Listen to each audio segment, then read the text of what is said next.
तो कैसे हो आप सभी। मैं आशा करता हूँ आप सभी अच्छे होंगे। तो आज मैं आपके लिए क्लास 10th की केमिस्ट्री के लिए कुछ महत्वपूर्ण प्रश्न लेकर आया हूँ जिनकी बोर्ड में आने की बहुत ही ज़्यादा संभावना है। आपकी जो बोर्ड में केमिस्ट्री जो आती है, केमिस्ट्री का पोर्शन आता है 20 नंबर का, आपका 25 नंबर की फिजिक्स आती है तथा 25 नंबर की बायोलॉजी आती है। तो आपको इस वीडियो को देखने के बाद आपके 20 में से 20 नंबर पूरे आएंगे, इसलिए इस वीडियो को बिना स्किप किए पूरा देखें। और हमारा टारगेट है कि आप 20,000 लाइक तक इसे पहुंचाएंगे। तो ठीक है, इसी के साथ हम वीडियो शुरू करते हैं। और यदि आप हमारे चैनल पर नए हों तो वीडियो को लाइक करें, चैनल को सब्सक्राइब करें और बेल आइकन दबाएं। प्रश्न संख्या 1, इसी के साथ चलते हैं हम। प्रश्न संख्या 1, ऊष्माक्षेपी दहन एवं ऊष्माशोषी अभिक्रिया का क्या अर्थ है? उदाहरण दीजिए। एनसीईआरटी का ये क्वेश्चन है, 2018 में आया, 19 में आया, 20 में आया और 22 में भी आया है। तो इसके आने के चांस बहुत ज़्यादा हैं। इस तरह से आपको उत्तर नंबर डाल देना है, प्रश्न नहीं लिखना है। प्रश्न आएगा तो उसको पढ़कर प्रश्न संख्या 1 डालकर ऐसे उत्तर लिखना शुरू कर देना है। फिर हेडिंग डालकर ऊष्माक्षेपी लिख रहे हैं तो पहले ऊष्माक्षेपी डाल देना है। ऊष्माक्षेपी अभिक्रिया, जिन रासायनिक अभिक्रियाओं में उत्पाद के निर्माण के साथ साथ ऊष्मा भी उत्पन्न होती है उन्हें ऊष्माक्षेपी दहन अभिक्रिया कहते हैं। ठीक है।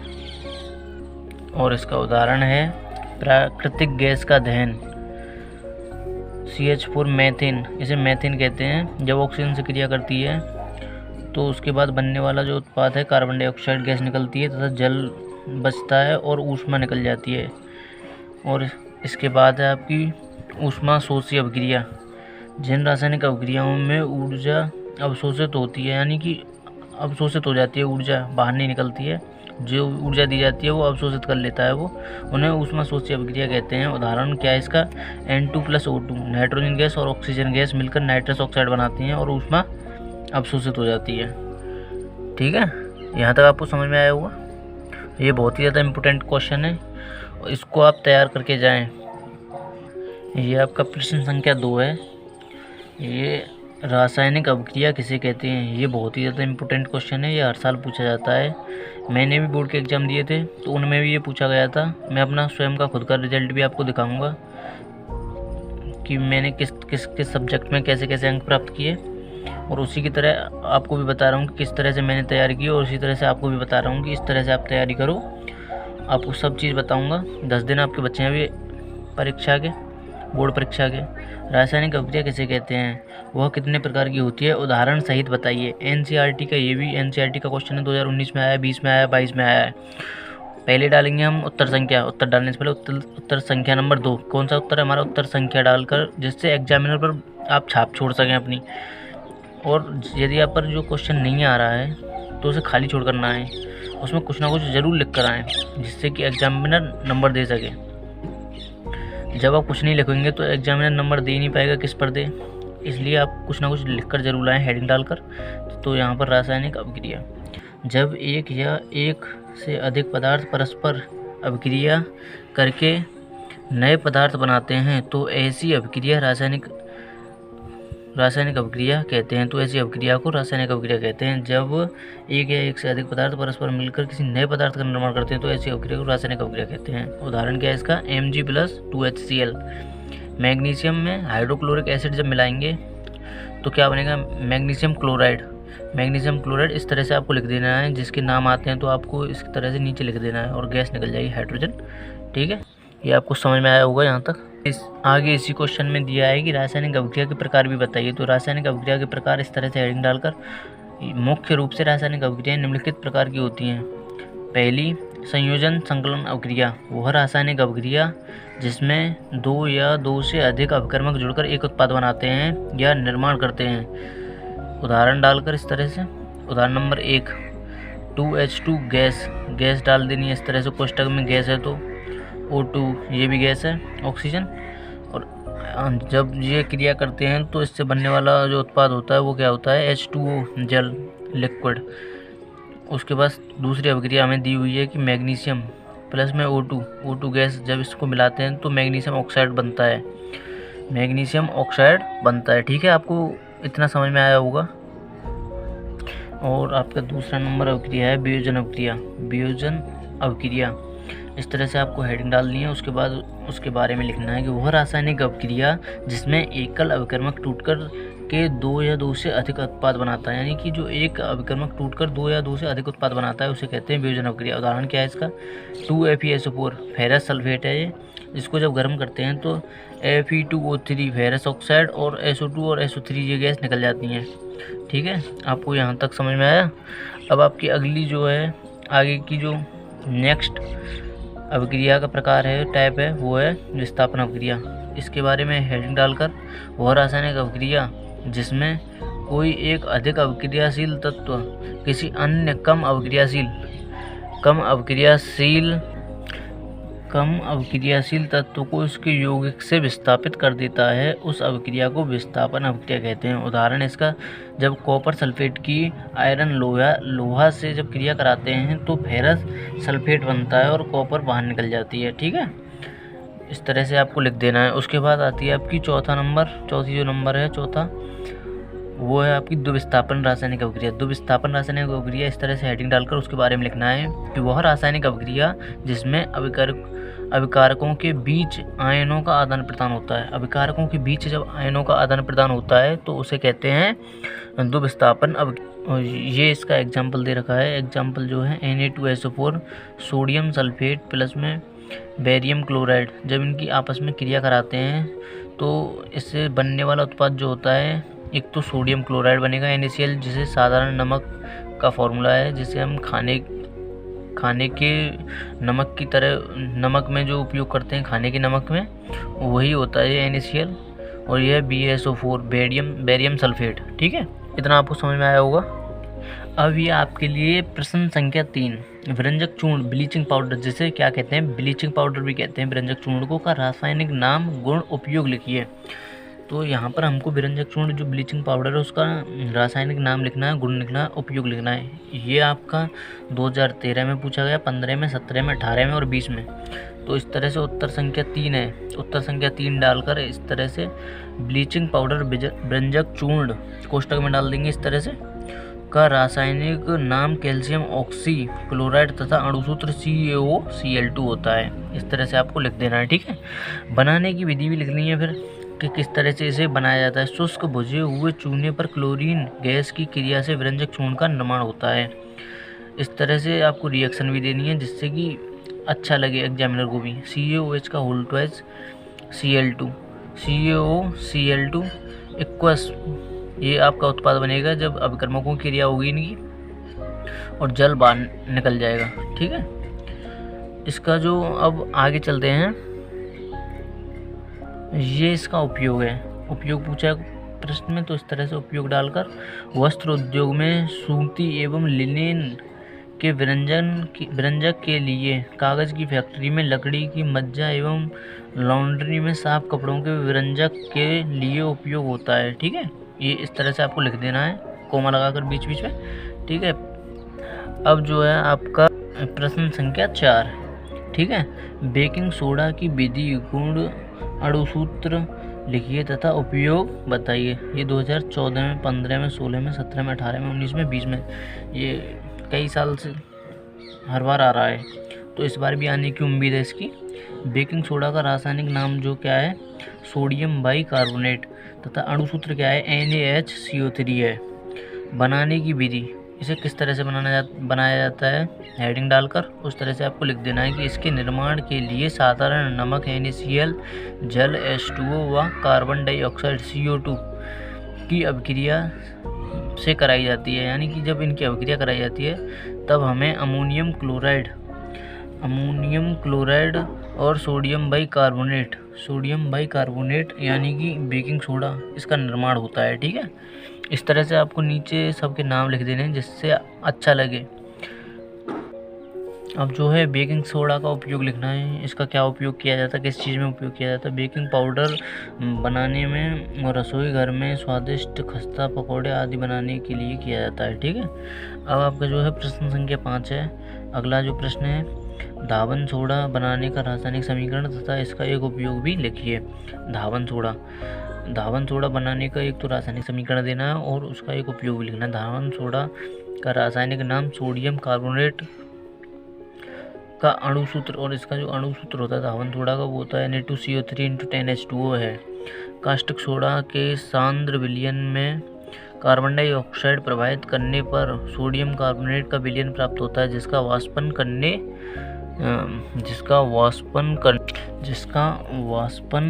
करने पर सोडियम कार्बोनेट के क्रिस्टल प्राप्त होते हैं। इसकी अभिक्रिया कराते हैं कास्टिक सोडा से कार्बन डाइऑक्साइड की, तब हमें प्राप्त होता है सोडियम कार्बोनेट अर्थात धावन सोडा Na2CO3। इसका सूत्र है × 10H2O। 10 जो है अणु जो जल के होते हैं इसमें 10H2O 10 अणु जल के होते हैं, तब ये फॉर्मूला कहलाता है धावन सोडा का। ठीक है, ये जल।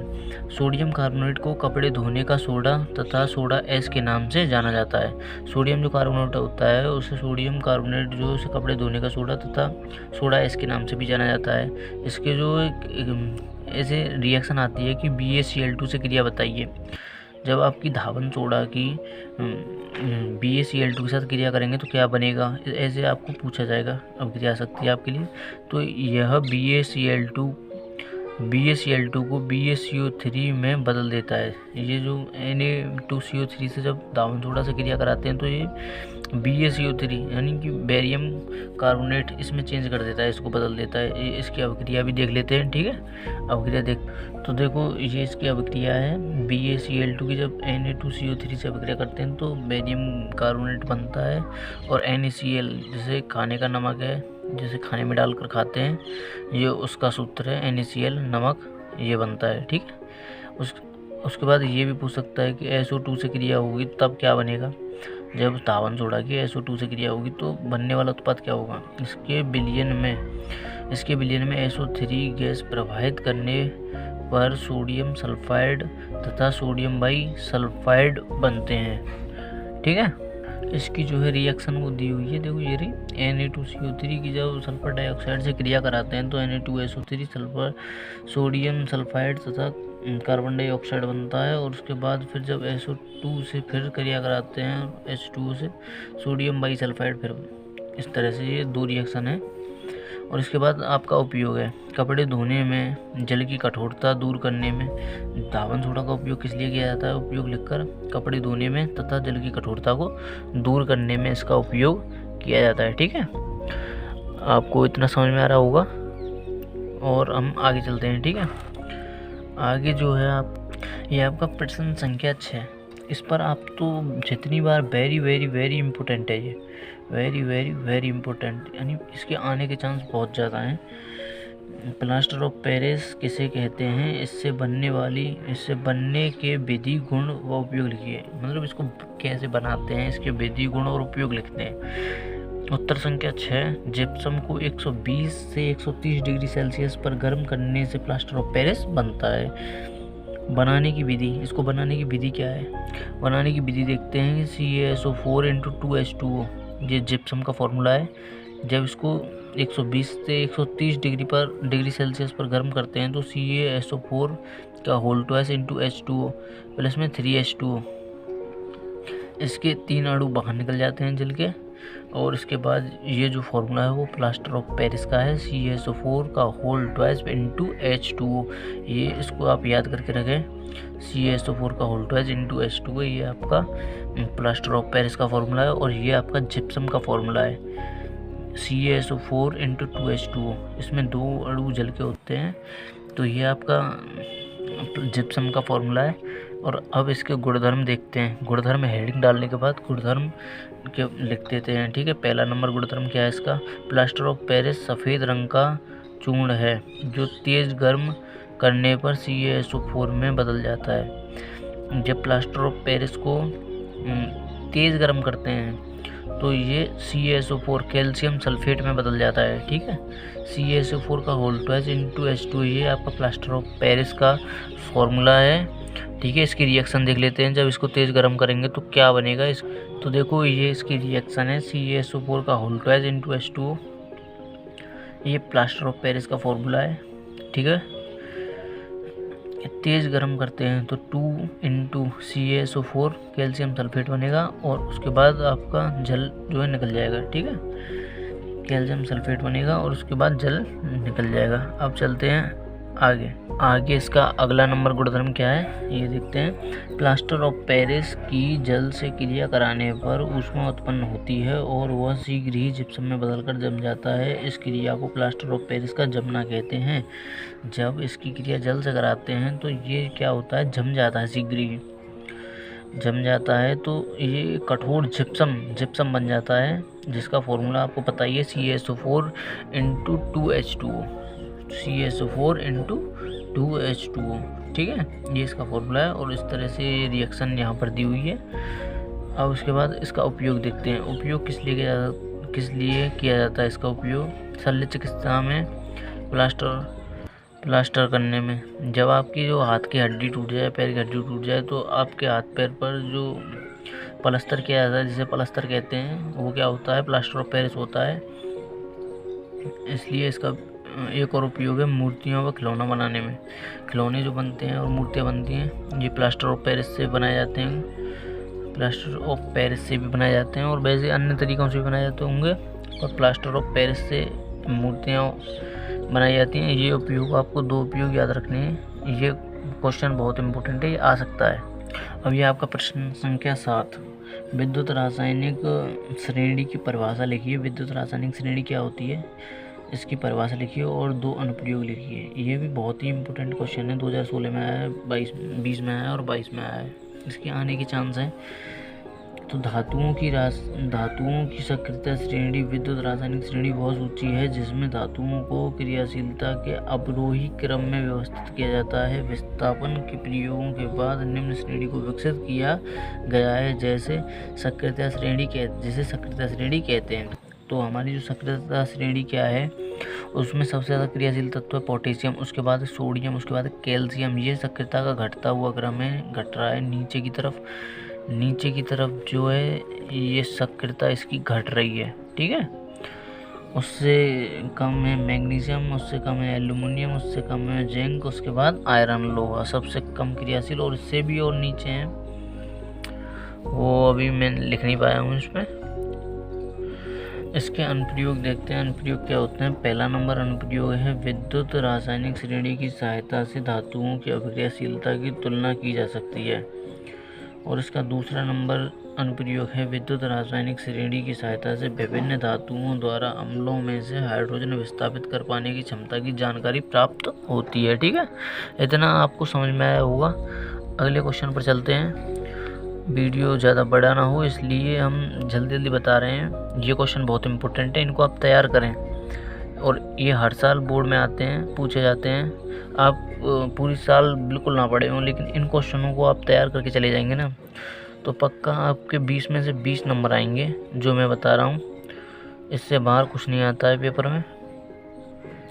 और ये आपका इसी के साथ प्रश्न संख्या 8, ठीक है। मिश्र धातु किसे कहते हैं। कॉपर की 2 मिश्र धातुओं के नाम, संघटक व उपयोग दीजिए। ये 2013 में आया, 14 में आया, 16 में आया, 18 में आया, 20 में आया, और 20 में ही हमने पेपर दिए थे अपने बोर्ड के 10th क्लास के। और हमारी उसमें भी ये क्वेश्चन आया था, हमारे जो एग्ज़ाम हुआ था उसमें ये क्वेश्चन आया था। ये बहुत ही ज़्यादा इम्पोर्टेंट क्वेश्चन है, और मैं आपको रिजल्ट भी दिखाऊँगा कि मेरे कितने % मार्क्स आए थे। मेरे 86% मार्क्स थे, और मैं आपको अपनी मार्कशीट दिखाऊंगा और पूरा दिखाऊंगा कि मैंने किस सब्जेक्ट में कितने अंक प्राप्त किए, किस सब्जेक्ट में कितने अंक प्राप्त किए, वो सब कुछ दिखाऊंगा आपको, ठीक है। मैथ में मेरे 91 नंबर थे, वो सारा कुछ दिखाऊंगा, ठीक है। अगली वीडियो बनाऊंगा उसके लिए एक। तो इसका उत्तर क्या है ये बताते हैं। अब उत्तर, जब 2 या 2 से अधिक धातुओं को एक निश्चित अनुपात में मिलाकर पिघलाया जाता है तो ये धातुएं परस्पर मिल जाती हैं और एक समांग मिश्रण बनाती हैं। ऐसे मिश्रण को मिश्र धातु कहते हैं, ठीक है। इतना समझ में आया होगा आपको। ये क्वेश्चन इंपॉर्टेंट है, इसको तैयार करना कि मिश्र धातु किसे कहते हैं।